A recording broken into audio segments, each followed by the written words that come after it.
Ngibingelele kuwe mlaleli, ngiyathemba ujaphila-ke. Mina-ke ngizocela kuwe-ke laphana-ke ukuthi-ke uma ngabe usamusha-ke kulona-ke leli khasi-ke leli-ke wenze okulungile-ke laphana-ke ungixhase-ke ucindezele-ke ibhathini usubscribe nje, akubizi imali kumahhala nje ukhishwe nesenti-ke elimnyama-ke leli-ke kwenza ukwazi phela ukuthi-ke uqhubeke uthole nezinye-ke iy'ndaba-ke ezintsha-ke nje engizobe ngiyifaka-ke kulona-ke leli khasi-ke leli-ke kusukela-ke manje-ke. Udaba kulese lona-ke namhlanje-ke laphana lithi-ke sekuvele-ke umlisa-ke laphana-ke umlandeli-ke omkhulu-ke wegcokama-ke elisha-ke laphana-ke ozibiza ngenduna-ke yamabhinca-ke. Veza-ke okukhulu enkulu-ke imfihlo lena-ke engaziwa-ke laphana-ke ngale nto-ke eqhubekayo-ke yaSibongi Ngcobo noKhuzani-ke laphana okuthinta-ke Ukhozi FM. Ngiveza ukuthi-ke itulo lonke-ke lokhu, kodwa angifuni mina ukuthi okuningi-ke ukuzwe ngampela nje udlala-ke ividiyo-ke yakhe-ke lo mlisa wezwile wona ukuthi-ke uthini-ke.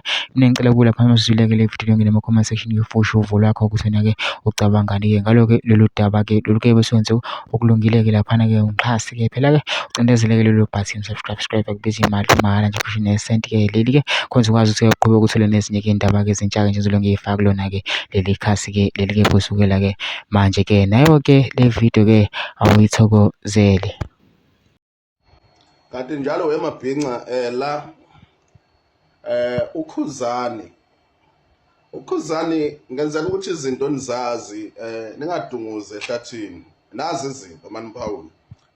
Ukhuzana akaxabene benoSibongi Ngcobo akade umphathi wokhozi abaxabene, kodwa kuphela ukhuzani ubesezwile ukuthi uSibongi ubephenywa ekomkhulu le-SABC. uSibongi vele ubezoxoshwa through izinto ezirong akazenzile benoKhuzani bambisene noKhuzani through nasengomeni iyahlukanisa unyaka umjolo lowo. So uKhuzani ubezama ukukhava kahle kahle ezenza ulive wakhe uKhuzani engena ku-live ezama uKhuzani ukuthi egxeke uSibongi. uKhuzani bezama ukukhava uSibongi Ngcobo kube sengathi lento ephenywa uSibongi njengoba kade uphenyo liqhubeka kube sengathi zidideke izikhulu zakwa-SABC ukuthi kanjani uKhuzani benza ifraud bebenza ukukhohlakala benoSibongi Ngcobo kodwa futhi uKhuzani ekhuluma kanje egxeka uSibongi, yabo.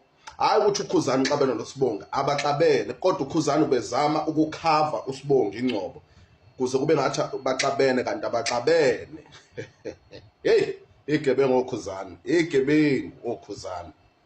uKhuzani uyazi ukuthi unyaka wawuhlukanisa kanjani ebambisene noSibongi Ngcobo ngengoma umjolo lowo. Uyazi uKhuzani, uyazi ukuthi wenzani uSibongi Ngcobo. Hayi ukuthi baxabene uKhuzani noSibongi mabhinca, abaxabene nakancane nje, kodwa uKhuzani ubezama ukuthi kube edidise kube sengathi yena noSibongi Ngcobo abazwani, yabo. Usizogqibeka lento uSibongi kade ephenyelwa yona, kade ezoxoshelwa yona. Okuningi nje ukukhohlakala okwenzakale lapho ekhosini. uKhuzani wahlukanisa unyaka through ngoSibongi Ngcobo ngey'mali ebeyiso ekhosini for zisuka kuKhuzani for ukuhlukanisa unyaka.